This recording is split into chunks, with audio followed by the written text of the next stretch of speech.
Selamat datang di Guru Simbun Channel. Mari kita belajar seni rupa, musik, tari, dan teater.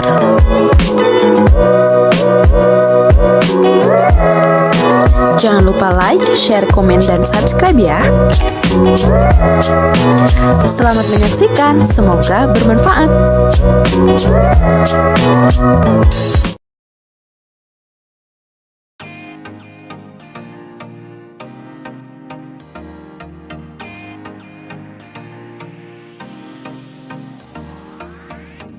Karya seni rupa ada di sekitar kita.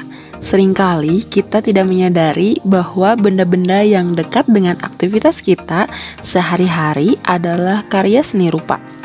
Karya seni rupa ini ada yang berdimensi 2 dan berdimensi 3. Tahukah kamu apa artinya dimensi dalam karya seni rupa? Karya seni rupa 2 atau 3 dimensi dibedakan dari bagian karya yang dicerap oleh mata. Pada bagian inilah kamu bisa melihat bentuk objek yang terdapat di dalamnya. Karya seni rupa 2 dimensi ada yang memiliki fungsi pakai dan ada yang memiliki fungsi hias atau fungsi ekspresi saja. Ada berbagai aspek dalam karya seni rupa 2 dimensi, berbagai unsur rupa seperti garis, bentuk, bidang, warna, disusun sedemikian rupa sehingga membentuk objek tertentu pada karya seni rupa 2 dimensi tersebut. Untuk mewujudkan karya seni rupa 2 dimensi ini, digunakan berbagai bahan, medium, dan teknik sesuai dengan objek dan fungsinya yang diinginkan. Berdasarkan dimensinya, karya seni rupa dibagi 2, yaitu karya seni rupa 2 dimensi yang mempunyai 2 ukuran dan karya seni rupa 3 dimensi yang mempunyai 3 ukuran atau memiliki ruang. Tahukah kamu ukuran yang dimaksud dalam karya seni rupa 2 dan 3 dimensi? Berdasarkan fungsinya, karya seni rupa ada yang dibuat dengan pertimbangan utama untuk memenuhi fungsi praktis. Karya seni rupa semacam ini dikategorikan dalam jenis karya seni rupa terapan. Pembuatan karya seni rupa terapan ini umumnya melalui proses perancangan atau desain. Pertimbangan aspek-aspek kerupaan dalam karya seni terapan berfungsi untuk memperindah bentuk dan tampilan sebuah benda serta meningkatkan kenyamanan penggunaannya. Tahukah kamu benda-benda apa saja yang ada di sekitar kamu yang dikategorikan sebagai karya seni rupa terapan? Sebaliknya, ada karya seni rupa yang dibuat dengan tujuan untuk dinikmati keindahan dan kenikmatannya saja tanpa mempertimbangkan fungsi praktisnya. Karya seni rupa dengan kategori ini disebut karya seni rupa murni yang umumnya digunakan sebagai elemen estetis untuk memperindah ruangan atau tempat tertentu. Coba perhatikan gambar-gambar berikut ini, kemudian tunjukkan karya seni rupa yang mana yang dikategorikan karya seni rupa 2 dimensi atau 3 dimensi, seni rupa terapan atau seni rupa murni. Jelaskan alasan kamu mengapa karya seni yang satu berbeda dengan karya seni lainnya.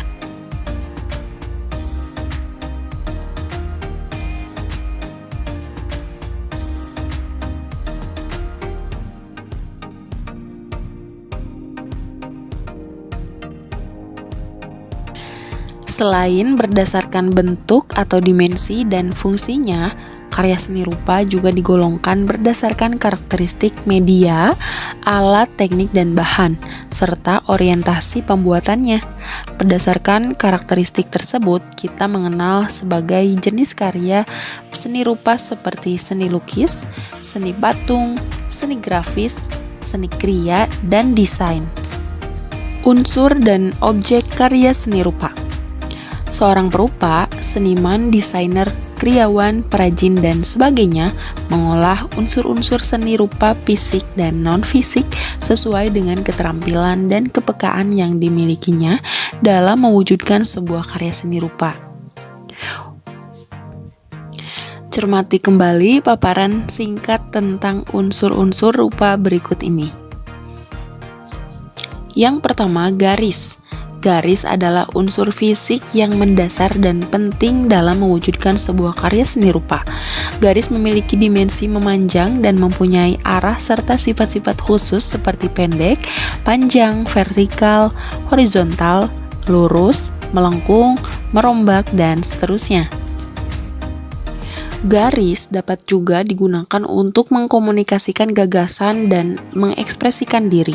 Garis tebal, tegak lurus misalnya, dapat memberikan kesan kuat dan tegas, sedangkan garis tipis melengkung memberikan kesan lemah dan ringkih. Karakter garis yang dihasilkan oleh alat yang berbeda akan menghasilkan karakter yang berbeda pula. Coba kalian bandingkan karakter garis yang dihasilkan oleh jejak spidol pada kertas dan jejak arang pada kertas.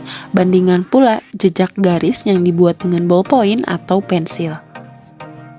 Buatlah berbagai bentuk garis, kemudian cobalah untuk merasakan kesan dari garis-garis yang kamu buat tersebut. Kemudian yang kedua, raut atau bidang dan bentuk. Unsur rupa lainnya adalah raut yang merupakan tampak, potongan atau wujud dari suatu objek. Istilah bidang umumnya digunakan untuk menunjukkan wujud benda yang cenderung pipih atau datar, sedangkan bangun atau bentuk lebih menunjukkan kepada wujud benda yang memiliki volume atau mass. Yang ketiga adalah ruang. Unsur ruang dalam sebuah karya seni rupa dua dimensi menunjukkan kesan dimensi dari objek yang terdapat pada karya seni rupa tersebut. Pada karya dua dimensi, kesan ruang dapat dihadirkan dalam karya dengan pengolahan unsur-unsur kerupaan lainnya seperti perbedaan intensitas warna, terang gelap, atau menggunakan teknik menggambar perspektif untuk menciptakan ruang semu atau khayal. Selanjutnya, tekstur. Tekstur atau barik adalah unsur rupa yang menunjukkan kualitas taktil dari suatu permukaan atau penggambaran struktur permukaan suatu objek pada karya seni rupa. Berdasarkan wujudnya, tekstur dapat dibedakan atas tekstur asli dan tekstur buatan. Tekstur asli adalah perbedaan ketinggian permukaan objek yang nyata dan dapat diraba. Sedangkan tekstur buatan adalah kesan permukaan objek yang timbul pada suatu bidang karena pengolahan unsur garis, warna, ruang, terang gelap, dan sebagainya. Selanjutnya adalah warna. Warna adalah unsur rupa yang paling menarik perhatian. Menurut teori warna Brewster, semua warna yang ada berasal dari 3 warna pokok primer, yaitu merah, kuning, dan biru. Dalam berkarya seni rupa terdapat beberapa teknik penggunaan warna, yaitu secara harmonis, heraldis, murni, monokromatik, dan polikromatik. Cobalah kamu mencari informasi tentang teknik-teknik penggunaan warna tersebut. Kemudian gelap terang.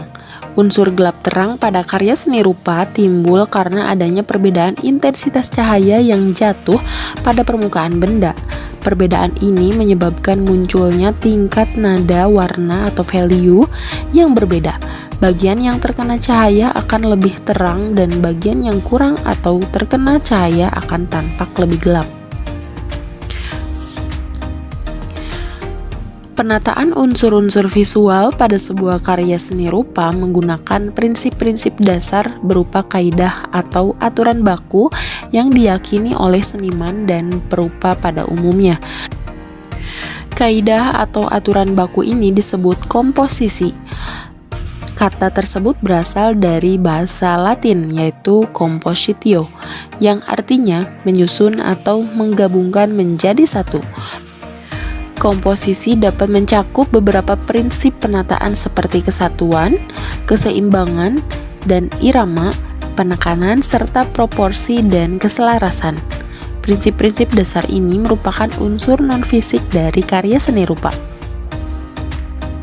Selanjutnya, medium, bahan, dan teknik. Sebelum melakukan kegiatan berkarya seni rupa dua dimensi, sangat penting bagi kamu untuk memiliki pengetahuan dan pemahaman berbagai alat, bahan, dan teknik yang biasa digunakan dalam praktik berkarya seni. Yang pertama, medium dan bahan karya seni rupa. Bahan berkarya seni rupa adalah material habis pakai yang digunakan untuk mewujudkan karya seni rupa tersebut. Sesuai dengan keragaman jenis karya seni rupa, bahan untuk berkarya seni rupa ini juga banyak macam dan ragamnya. Dan yang berfungsi sebagai bahan utama atau medium dan ada pula sebagai bahan penunjang. Sebagai contoh, pada umumnya perupa membuat karya lukisan menggunakan kanvas dan cat sebagai bahan utamanya serta kayu dan paku sebagai bahan penunjang. Kayu digunakan untuk sebagai bahan bingkai atau spandram untuk menempatkan kanvas dan paku untuk mengaitkan kanvas pada permukaan kayu bingkai tersebut. Yang kedua, alat berkarya seni rupa. Alat untuk berkarya seni rupa sangat banyak jenis dan ragamnya. Beberapa karya seni rupa bahkan memiliki peralatan khusus yang tidak dipergunakan pada jenis karya lainnya. Akan tetapi, ada juga alat dan bahan yang dipergunakan hampir di semua proses berkarya seni rupa. Alat tulis gambar misalnya adalah peralatan yang digunakan dalam proses pembuatan hampir seluruh jenis karya seni rupa, terutama saat membuat rancangan karya seni tersebut. Yang ketiga, teknik berkarya seni rupa. Dalam membuat karya seni rupa murni atau terapan dibutuhkan keterampilan teknis menggunakan alat dan mengolah bahan untuk mewujudkan objek pada bidang garap. Sebagai contoh, untuk mewujudkan sebuah objek dalam karya lukisan, seorang perupa atau seniman lukis dituntut menguasai keterampilan teknis menggunakan alat kuas dan mengolah bahan atau cat pada kanvas sebagai medium. Seorang pematung dituntut menguasai keterampilan teknis menggunakan alat memahat dan mengolah bahan kayu untuk mewujudkan karya seni patung. Selanjutnya adalah proses berkarya seni rupa. Karya seni rupa dua dimensi tidak tercipta dengan sendirinya. Pembuatan karya seni rupa dua dimensi dilakukan melalui sebuah proses secara bertahap. Tahapan dalam berkarya seni rupa dua dimensi ini dimulai dari adanya motivasi untuk berkarya. Motivasi ini dapat berasal dari dalam diri maupun dari luar diri perupanya. Benda-benda kecil atau hal-hal sederhana dalam kehidupan kita sehari-hari dapat menjadi ide untuk berkarya seni rupa dua dimensi. Nah teman-teman, itulah tadi materi tentang berkarya seni rupa dua dimensi. Sekarang saatnya kalian berlatih untuk mencoba membuat karya seni rupa dua dimensi. Selamat mencoba di rumah, tetap semangat dan semoga bermanfaat. Thanks for watching, semoga ilmunya bermanfaat ya.